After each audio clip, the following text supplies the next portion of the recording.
തെരഞ്ഞെടുപ്പ് പരാജയമുണ്ടാക്കിയ നിരാശയുടെ പടുകുഴിയിൽ പെട്ടുപോകേണ്ടവരല്ല കമ്മ്യൂണിസ്റ്റുകാർ. തിരിച്ചടികൾ ഉണ്ടാകും, ചരിത്രം അതാണ്. അങ്ങനെ തിരിച്ചടികൾ ഉണ്ടാകുമ്പോൾ തീർച്ചയായിട്ടും തിരിച്ചടികളുടെ കാരണം എന്ത് എന്ന് മനസ്സിലാക്കി അത് ആത്മാർത്ഥമായി തുറന്ന മനസ്സോടെ തിരുത്തി ശക്തി സംഭരിച്ച് ജനങ്ങളുടെ വിശ്വാസം സംഭരിച്ച് മുന്നോട്ട് പോവുക. ഇടതുപക്ഷത്തിൻ്റെ ഈ തെരഞ്ഞെടുപ്പിലെ പരാജയത്തിന് ഇടതുപക്ഷ പ്രസ്ഥാനത്തിൻ്റെയും ഗവൺമെൻറ്റിൻ്റെയും അകത്തുള്ള പ്രശ്നങ്ങൾ, അതിൻ്റെ ആഭ്യന്തരമായ പ്രശ്നങ്ങൾ എന്ന പോലെ പ്രധാനപ്പെട്ട ബാഹ്യമായ വലതുപക്ഷത്തിൻ്റെ സംഘടിതമായ ചില അജണ്ടയുടെ പ്രശ്നങ്ങളുമുണ്ട്. തെരഞ്ഞെടുപ്പിൻ്റെ ഘട്ടത്തിൽ തന്നെ അമിത്ഷാ പറഞ്ഞു, ഈ തെരഞ്ഞെടുപ്പ് കഴിഞ്ഞാൽ കേരളത്തിലും കമ്മ്യൂണിസം ഇല്ലാതാവും. തെരഞ്ഞെടുപ്പ് കഴിഞ്ഞപ്പോൾ മുസ്ലിം ലീഗിൻ്റെ നേതാവായ സാദിഖ് അലി ശിഹാബ് തങ്ങൾ പറഞ്ഞു, എന്ത്, കമ്മ്യൂണിസ്റ്റ് പ്രസ്ഥാനത്തിൻ്റെ അന്ത്യമാണ്, ഇനി കേരളത്തിൽ തിരിച്ചു വരുന്ന പ്രശ്നമല്ല. ഇവരുടെയൊക്കെ വാക്കുകൾക്ക് അടിയിലൊഴുകുന്നത് ഫുക്കിയാമമാരുടെയും ഹണ്ടിങ്ടൺമാരുടെയും കമ്മ്യൂണിസ്റ്റ് വിരുദ്ധ വംശീയ വർഗീയ വിദ്വേഷ സിദ്ധാന്തങ്ങളാണ് എന്ന് നമ്മൾ തിരിച്ചറിയേണ്ടതുണ്ട്. ഇനി അധികാരമേക്കാൻ പോകുന്ന കേരളത്തിലെ UDF സർക്കാർ ഈ ബദലിനെ തകർക്കും. കാരണം അവർ നിയോ ലിബറൽ സാമ്പത്തിക യുക്തിയിൽ നിന്നുള്ള വികസന കാഴ്ചപ്പാടുകൾ, ബദൽ ഗ്യാരണ്ടികൾ മുന്നോട്ട് വെച്ചവർ. ഇപ്പോൾ കേരളത്തിലെ ഈ തെരഞ്ഞെടുപ്പിൽ വെള്ളാപ്പള്ളിയെപ്പോലുള്ള RSSൻ്റെ ഒരു കൊട്ടേഷൻ കളി, അതാണ് അദ്ദേഹം ചരിത്രപരമായി കേരളീയ നവോത്ഥാനത്തിൻ്റെ ഒരു പ്രധാനപ്പെട്ട സമുദായധാരയുടെ നേതാവാണ്. അതാണ് അദ്ദേഹത്തിനുള്ള സമൂഹത്തിനുള്ള അംഗീകാരം എന്ന് പറയുന്നത്. പക്ഷേ അദ്ദേഹം പലപ്പോഴും RSSൻ്റെ ചില കൊട്ടേഷൻ പണിയാണോ ചെയ്യുന്നതെന്ന് നമ്മൾ സംശയിക്കും. പശ്ചിമ ബംഗാളിലും തമിഴ്നാട്ടിലും ആസാമിലും പുതുശ്ശേരിയിലുമൊക്കെ നടന്ന തെരഞ്ഞെടുപ്പുകൾ, കേരളം ഉൾപ്പെടെ, ഈ സംസ്ഥാന തെരഞ്ഞെടുപ്പുകളിലെ റിസൾട്ടും അത് ഇന്ത്യൻ രാഷ്ട്രീയത്തിൽ ഉണ്ടാക്കിയിരിക്കുന്ന തീവ്രമായ വലതുപക്ഷവൽക്കരണത്തിൻ്റെ ഒരു ഗതിക്രമത്തെയും സംബന്ധിച്ച് വളരെ ഗൗരവാവഹമായ പരിശോധന ഉണ്ടാവണം. രാജ്യത്തിൻ്റെ സ്വാതന്ത്ര്യത്തിനും സ്വാശ്രയത്വത്തിനും മതനിരപേക്ഷ മൂല്യങ്ങൾക്കും വേണ്ടി നിലകൊള്ളുന്ന എല്ലാ ആളുകളെയും സംബന്ധിച്ചിടത്തോളം ഈ തെരഞ്ഞെടുപ്പുകളിൽ വലതുപക്ഷത്തിൻ്റെ വിജയം എന്ന് പറയുന്നത് സംഘപരിവാറിൻ്റെ ഹിന്ദുത്വത്തിൻ്റെ ഗതിയിലേക്ക് ഇന്ത്യയിലെ സുപ്രധാനങ്ങളായ സംസ്ഥാനങ്ങൾ അമർന്നുപോയിരിക്കുന്നു എന്നതാണ്. ഇപ്പോൾ ബംഗാൾ ചരിത്രപരമായി തന്നെ മതനിരപേക്ഷതയ്ക്കും ജനാധിപത്യത്തിനും ഹിന്ദുക്കളെയും മുസ്ലിങ്ങളെയും ഒക്കെ ഒരു രാഷ്ട്രമായി കാണുന്നതിനുമുള്ള മഹാമൂല്യങ്ങൾ ഉയർത്തിക്കൊണ്ടുവന്നൊരു സമൂഹമാണ്. 34 വർഷക്കാലം ഇടതുപക്ഷം ഭരിക്കുകയും വർഗീയമായ ധ്രുവീകരണങ്ങൾ ഇല്ലാതിരിക്കുകയും ചെയ്തൊരു സമൂഹത്തിലാണ് തൃണമൂൽ കോൺഗ്രസ് മഹാസഖ്യമുണ്ടാക്കി ഇടതുപക്ഷ ഭരണത്തെ അട്ടിമറിച്ച് അധികാരത്തിൽ വന്നത്. തൃണമൂലിൻ്റെ വഴികളിലൂടെയാണ്, തൃണമൂലിൻ്റെ നേതാക്കളിലൂടെയാണ് പതുക്കെ സംഘപരിവാർ ഇന്ത്യയിലെ ഏറ്റവും മതനിരപേക്ഷമായ സംസ്കാരം നിലനിൽക്കുന്ന ഇന്ത്യയിലെ പ്രബുദ്ധമായ ഒരു ജനതയുള്ള ബംഗാളിൽ അവരുടെ സ്വാധീനം പതുക്കെ ഉറപ്പിച്ചെടുത്തത്. ആ ബംഗാളിൽ ഈ തെരഞ്ഞെടുപ്പോടെ ഹിന്ദുത്വവാദികൾ BJP സംസ്ഥാന അധികാരം പിടിച്ചിരിക്കുകയാണ്. ഇതിൽ പരിശോധിക്കേണ്ട നിരവധി ഘടകങ്ങളുണ്ട്. ഒന്ന്, ഇലക്ഷൻ കമ്മീഷനെ ഉപയോഗിച്ച് SIR വഴി വലിയ രീതിയിൽ വോട്ടർമാരെ വെട്ടിമാറ്റി പുതിയ വോട്ടർമാരെ പലയിടങ്ങളിലും തിരികെ കയറ്റി. ആസാമിൻ്റെയും അവസ്ഥ ഇത് തന്നെയാണ്. തമിഴ്നാട്ടിലാണെങ്കിൽ ദ്രവീഡിയൻ പൊളിറ്റിക്സിൻ്റെ, ഇന്ത്യയിലെ വരേണ്യ സനാതന സംസ്കാരത്തിനെതിരെ, ബ്രാഹ്മണ്യ അധീശത്വത്തിനെതിരെ ഏറ്റവും ശക്തമായ നവോത്ഥാനത്തിൻ്റെ അഗ്നിജ്വാലകൾ പടർത്തിയ ഒരു സമൂഹമാണ് തമിഴ് സമൂഹം എന്ന് പറയുന്നത്. അതിൻ്റെ ഒരു പൊളിറ്റിക്കൽ രൂപമായിരുന്നു DMK എന്ന് പറയുന്ന പാർട്ടി, ദ്രാവിഡ മുന്നേറ്റ കഴകം. ആ പാർട്ടി അധികാരത്തിൽ നിന്ന് പോയിരിക്കുക. ഇതെല്ലാം കാണിക്കുന്നത് ഇപ്പോൾ നടന്ന ഈ തിരഞ്ഞെടുപ്പിൽ BJPക്ക് തീവ്ര വലതുപക്ഷത്തിന് അനുകൂലമായ മാറ്റങ്ങളാണ് ഉണ്ടായിരിക്കുന്നത്. കേരളം ഉൾപ്പെടെയുള്ള സംസ്ഥാനങ്ങൾ പരിശോധിച്ചാലും ഇത് തന്നെയാണ്. കേരളത്തിൽ ഇടതുപക്ഷ ജനാധിപത്യ മുന്നണിയുടെ ഗവൺമെൻറ്റിന് വലിയ തിരിച്ചടിയുണ്ടായി. ആ തിരിച്ചടി തീർച്ചയായിട്ടും പരിശോധിക്കപ്പെടേണ്ടതാണ്. 10 വർഷക്കാലം കേരളം തുടർച്ചയായി ഭരിച്ച ഒരു സർക്കാരിന്, ഇടതുപക്ഷ ജനാധിപത്യ മുന്നണി സർക്കാരിന് എന്തുകൊണ്ട് തിരിച്ചടിയുണ്ടായി? ഇടതുപക്ഷത്തിൻ്റെ ഈ തെരഞ്ഞെടുപ്പിലെ പരാജയത്തിന് ഇടതുപക്ഷ പ്രസ്ഥാനത്തിൻ്റെയും ഗവൺമെൻറ്റിൻ്റെയും അകത്തുള്ള പ്രശ്നങ്ങൾ, അതിൻ്റെ ആഭ്യന്തരമായ പ്രശ്നങ്ങൾ എന്ന പോലെ പ്രധാനപ്പെട്ട ബാഹ്യമായ വലതുപക്ഷത്തിൻ്റെ സംഘടിതമായ ചില അജണ്ടയുടെ പ്രശ്നങ്ങളുമുണ്ട്. ഇപ്പോൾ ഇന്ത്യയിൽ ഇടതുപക്ഷ സർക്കാർ നിലനിന്നിരുന്ന ഏക സംസ്ഥാനമായിരുന്നു കേരളം.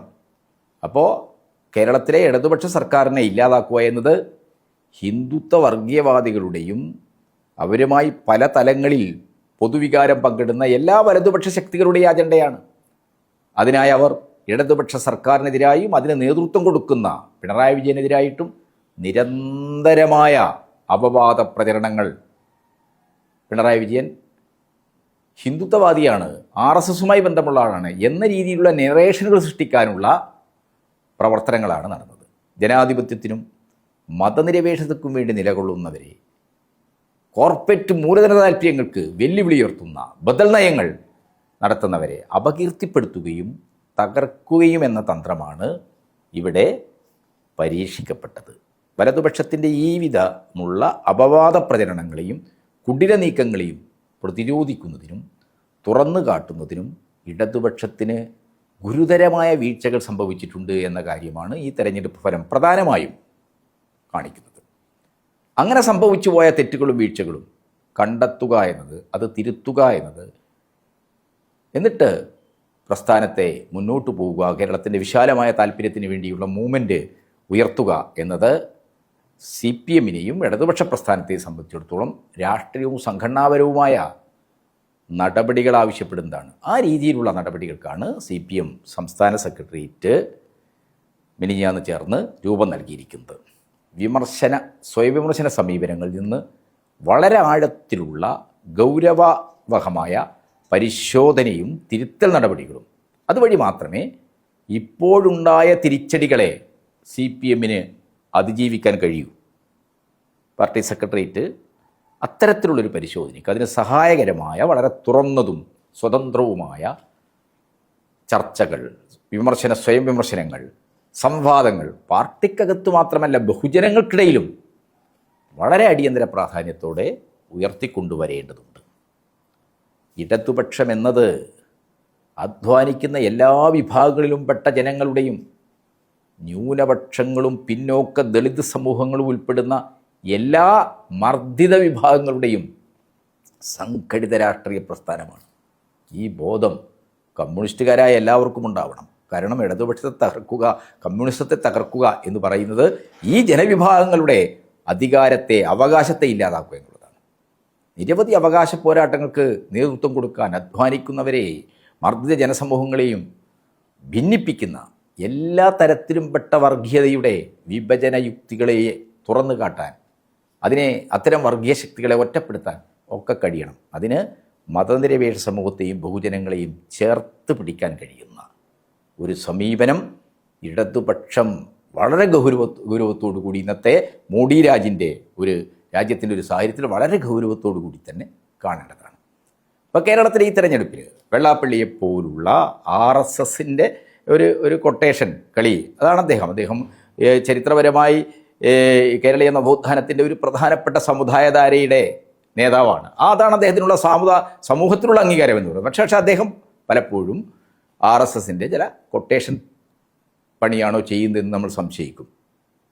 മുസ്ലിം ക്രിസ്ത്യൻ വിരുദ്ധമായ വളരെ മോശപ്പെട്ട വിദ്വേഷ പ്രചരണം, വർഗീയ പ്രചരണം ശക്തമായ രീതിയിൽ തന്നെ അദ്ദേഹം നടത്തി. മലപ്പുറം ജില്ലക്കെതിരായിട്ടുള്ള വർത്തമാനങ്ങൾ പറഞ്ഞു. അതിനെയൊക്കെ തുറന്ന് എതിർക്കുന്നതിൽ ഇടതുപക്ഷം വേണ്ടത്ര ശ്രദ്ധിച്ചില്ല എന്നൊരു വിമർശനം ന്യൂനപക്ഷ വിഭാഗങ്ങൾക്കിടയിലും മതനിരപേക്ഷ വിഭാഗങ്ങൾക്കിടയിലും വലിയ രീതിയിലുണ്ടായിട്ടുണ്ട്. അത് ഇടതുപക്ഷ പ്രസ്ഥാനത്തെ സംബന്ധിച്ച സംശയം ജനിപ്പിച്ചിട്ടുണ്ട്. ഇടതുപക്ഷം എന്ന് പറയുന്നത് ന്യൂനപക്ഷ വിഭാഗങ്ങൾക്കും മറ്റെല്ലാ മർദ്ദിത സമൂഹങ്ങൾക്കും വിശ്വസിച്ച് ആശ്രയിക്കാവുന്ന പ്രസ്ഥാനമാണ്, കോൺഗ്രസിനെ പോലുള്ളൊരു പ്രസ്ഥാനമല്ല. അപ്പോൾ വലതുപക്ഷ ശക്തികൾ വെള്ളാപ്പള്ളിയുടെയൊക്കെ തന്നെ പ്രസ്താവനകളെയും വിദ്വേഷ പ്രചരണത്തെയൊക്കെ എടുത്ത് അതൊക്കെ ഇടതുപക്ഷമാണ്, പിണറായി വിജയനാണ് നടത്തുന്നത് എന്ന ക്യാമ്പയിൻ സ്വാഭാവികമായിട്ടും അത് ന്യൂനപക്ഷ വിഭാഗങ്ങളിലും മതനിരപേക്ഷ വിശ്വാസികളിലും ഇടതുപക്ഷത്തോട് CPM-നോട് വലിയ രീതിയിലുള്ള ഒരുതരം താല്പര്യക്കുറവ്, ഒരുതരം എതിർപ്പ് ഉണ്ടാകുന്നതിന് കാരണമായിട്ടുണ്ട്. ഇതൊക്കെ ഇടതുപക്ഷത്തിൻ്റെ പരാജയത്തിനുള്ള കാരണങ്ങളിൽ പ്രധാനപ്പെട്ടതായിട്ട് തന്നെ നമുക്ക് കാണാൻ കഴിയും. CPM ജനറൽ സെക്രട്ടറി സഖാവ് MA ബേബി ഈ സാഹചര്യത്തെ വിശകലനം ചെയ്തുകൊണ്ട് പറഞ്ഞത് ഈ തെരഞ്ഞെടുപ്പിൽ അസാധാരണമായ പരാജയമാണ് ഇടതുപക്ഷം നേരിട്ടത് എന്നാണ്. അതുകൊണ്ട് തന്നെ അസാധാരണമായ പരിശോധനയും സംഘടനാ രംഗത്തെ നടപടികളും വിലയിരുത്തലുമൊക്കെ ഈ പരാജയം ഇടതുപക്ഷത്തോട് CPM-നോട് ആവശ്യപ്പെടുന്നുണ്ട്. CPM-നെ സംബന്ധിച്ചിടത്തോളം, ഇടതുപക്ഷത്തെ സംബന്ധിച്ചിടത്തോളം തങ്ങൾക്കേറ്റ തിരിച്ചടികളെയും അതിന് കാരണമായ രാഷ്ട്രീയവും സംഘടനാപരവുമായ പ്രശ്നങ്ങളെയും വളരെ ആഴത്തിൽ തന്നെ പരിശോധിച്ച് റെക്ടിഫിക്കേഷൻ നടപടികൾ സ്വീകരിക്കുക എന്നത് വളരെ പ്രധാനമാണ്. കമ്മ്യൂണിസ്റ്റ് ഇടതുപക്ഷ ശക്തികളെ സംബന്ധിച്ചിടത്തോളം തെറ്റ് സംഭവിച്ചാൽ അത് തിരുത്തുക എന്നതാണ് ജനങ്ങളോടുള്ള അവരുടെ ഉത്തരവാദിത്തത്തിൻ്റെ ഏറ്റവും പ്രധാനപ്പെട്ട പ്രശ്നം. എന്തുകൊണ്ട് തിരിച്ചടികളുണ്ടായി, എന്തുകൊണ്ട് ഈ രീതി പരാജയം ഏറ്റുവാങ്ങേണ്ടി വന്നു, ഈ കാര്യം ഒരു തരത്തിലുള്ള സംശയവും സന്ദിഗ്ധതയുമില്ലാതെ കണ്ടെത്തി ദൃഢമായ രീതിയിൽ തിരുത്തൽ നടപടികൾ സ്വീകരിക്കണം. അതിനാണ് പാർട്ടി സംസ്ഥാന സെക്രട്ടേറിയറ്റ് ബ്രാഞ്ച് തലം വരെയുള്ള ഓരോ കമ്മ്യൂണിസ്റ്റ് രാഷ്ട്രീയ പ്രവർത്തകൻ്റെ അഭിപ്രായങ്ങൾ അറിയാൻ, അത് കമ്മ്യൂണിസ്റ്റ് പാർട്ടിയുടെ വളരെ ഉത്തരവാദിത്വപൂർവമായ തെറ്റുകൾ തിരുത്തി ജനങ്ങളുടെ ഇച്ഛക്കൊത്ത് ഉയരാനുള്ള വളരെ ഉത്തരവാദിത്വപൂർവമായിട്ടുള്ള ഒരു നിലപാടാണ്. അങ്ങനെ ചെയ്യുന്നില്ലെങ്കിൽ വലതുപക്ഷം, RSS തൊട്ട് കോൺഗ്രസ് വരെയുള്ള വലതുപക്ഷം, മുസ്ലിം ലീഗ്, ജമാഅത്ത് ഇസ്ലാമി തുടങ്ങിയിട്ടുള്ള വിഭാഗങ്ങൾ ഇവരെല്ലാം തന്നെ ഈ തെരഞ്ഞെടുപ്പിലെ പരാജയത്തെ ചൂണ്ടിക്കാണിച്ച് കമ്മ്യൂണിസ്റ്റ് പ്രവർത്തകരുടെ, കമ്മ്യൂണിസ്റ്റുകാരായ ജനവിഭാഗങ്ങളിൽപ്പെട്ട ആളുകളുടെ ആത്മവിശ്വാസം തകർക്കാനുള്ള വളരെ ആസൂത്രിതമായ നീക്കങ്ങളാണ് നടത്തിക്കൊണ്ടിരിക്കുന്നത്. അത് നമ്മൾ തിരിച്ചറിയണം. ഇപ്പോൾ തെരഞ്ഞെടുപ്പിൻ്റെ ഘട്ടത്തിൽ തന്നെ അമിത്ഷാ പറഞ്ഞു, ഈ തെരഞ്ഞെടുപ്പ് കഴിഞ്ഞാൽ കേരളത്തിലും കമ്മ്യൂണിസം ഇല്ലാതാവും. തെരഞ്ഞെടുപ്പ് കഴിഞ്ഞപ്പോൾ മുസ്ലിം ലീഗിൻ്റെ നേതാവായ സാദിഖ് അലി ശിഹാബ് തങ്ങൾ പറഞ്ഞു, എന്ത്, കമ്മ്യൂണിസ്റ്റ് പ്രസ്ഥാനത്തിൻ്റെ അന്ത്യമാണ്, ഇനി കേരളത്തിൽ തിരിച്ചു വരുന്ന പ്രശ്നമല്ല. ഇവരുടെയൊക്കെ വാക്കുകൾക്ക് അടിയിലൊഴുകുന്നത് ഫുക്കിയാമമാരുടെയും ഹണ്ടിങ്ടൺമാരുടെയും കമ്മ്യൂണിസ്റ്റ് വിരുദ്ധ വംശീയ വർഗീയ വിദ്വേഷ സിദ്ധാന്തങ്ങളാണ് എന്ന് നമ്മൾ തിരിച്ചറിയേണ്ടതുണ്ട്. ഇടതുപക്ഷത്തെ, അതിൻ്റെ ചരിത്രത്തെക്കുറിച്ചൊക്കെ അറിയുന്ന ആളുകൾക്ക് കേരളത്തിൽ ഇതിനു മുമ്പും ഇടതുപക്ഷത്തിന് പരാജയമുണ്ടായിട്ടുണ്ട്. ആ പരാജയത്തിൽ നിന്ന് പാഠങ്ങൾ ഉൾക്കൊണ്ടുകൊണ്ട് ഇടതുപക്ഷം തിരിച്ചു വന്നിട്ടുണ്ട്.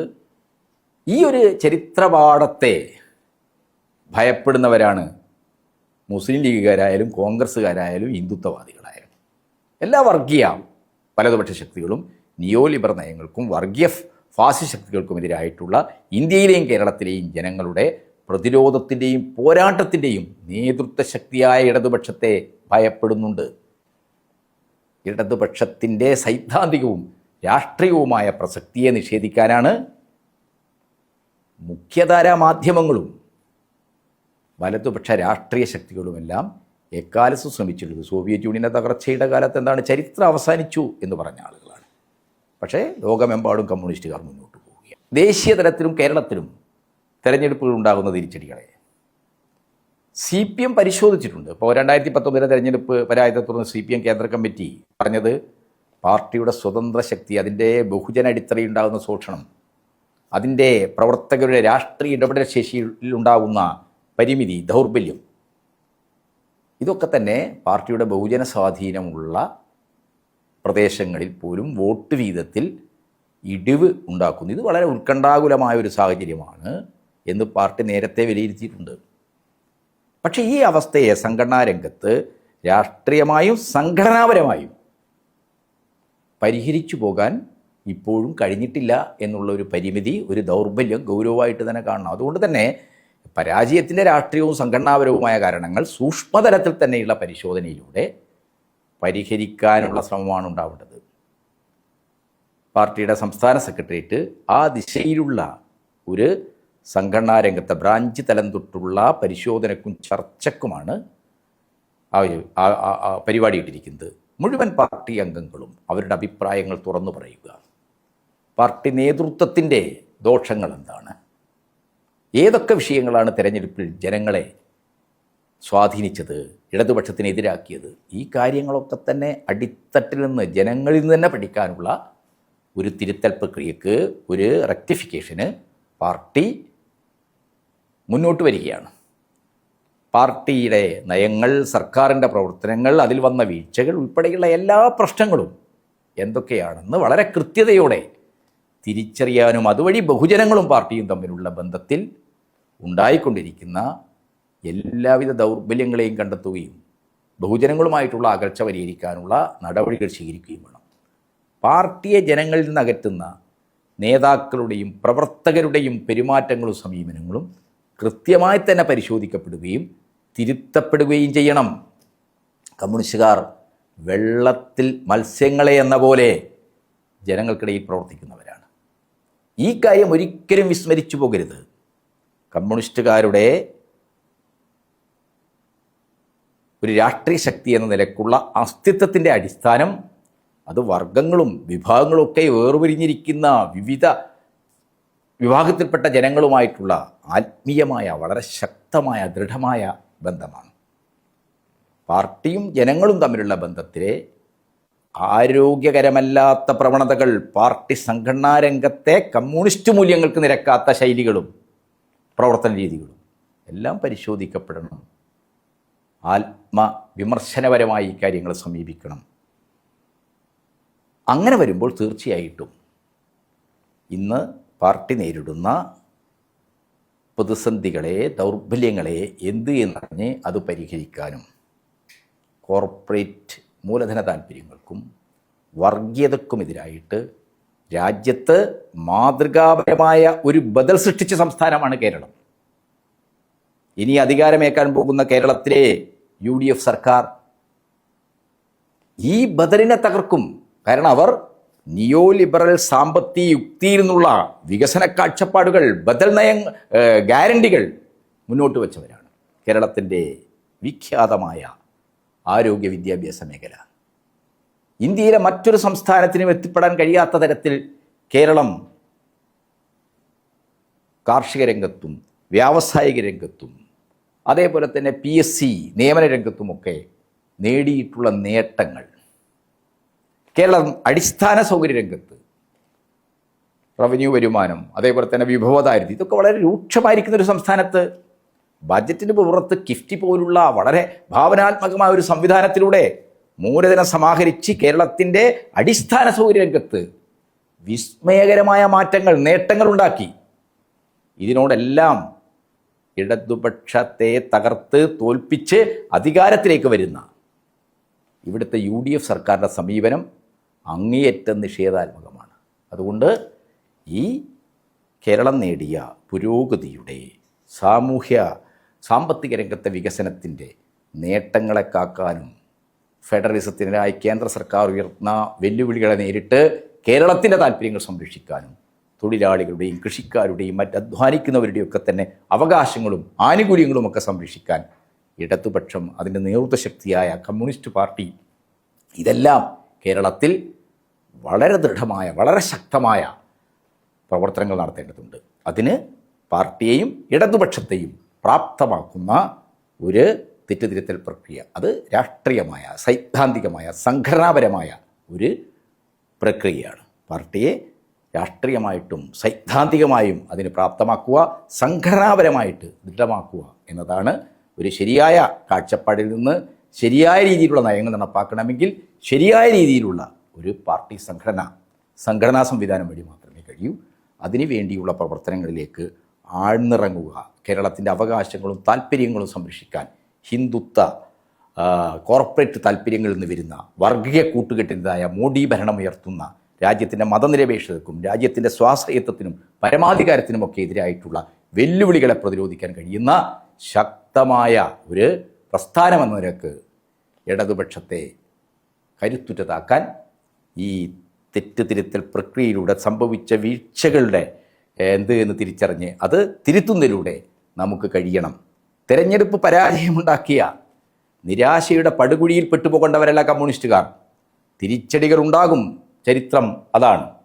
അങ്ങനെ തിരിച്ചടികൾ ഉണ്ടാകുമ്പോൾ തീർച്ചയായിട്ടും തിരിച്ചടികളുടെ കാരണം എന്ത് എന്ന് മനസ്സിലാക്കി അത് ആത്മാർത്ഥമായി തുറന്ന മനസ്സോടെ തിരുത്തി ശക്തി സംഭരിച്ച് ജനങ്ങളുടെ വിശ്വാസം സംഭരിച്ച് മുന്നോട്ട് പോവുക എന്നുള്ളതാണ് കമ്മ്യൂണിസ്റ്റുകാരിൽ അർപ്പിതമായ രാഷ്ട്രീയ ഉത്തരവാദിത്വം.